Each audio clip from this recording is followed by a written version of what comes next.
ក្រាបថ្វាយบังគុំមេត្តាភិរមអ្នកមានគុណណាពេលនេះរូបកូនបែកពីគ្រួសារកូនសែនទុក្ខារលឹក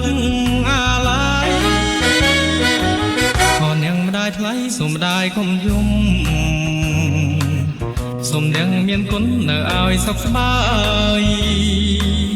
ចិនដល់ថ្ងៃកូនឃ្លាតពីម្ដាយហើយដើម្បីបំពេញ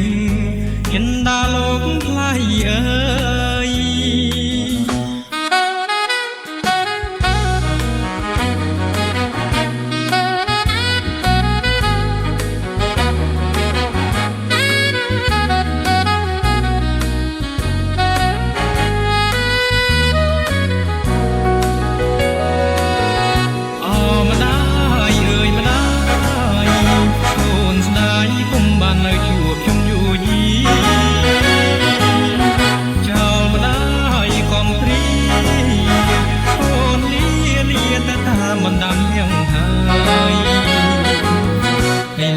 កូនបានធៀនមកឆ្ងា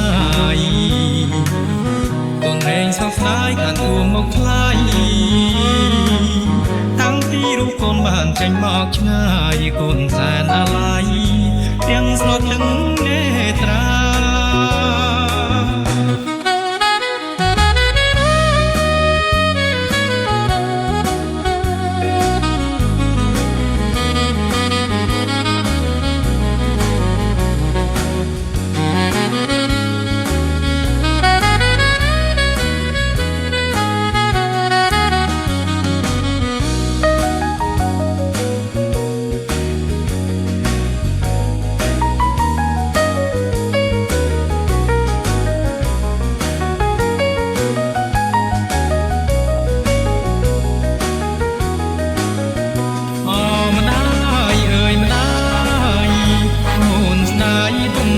ជួបជុំយូរ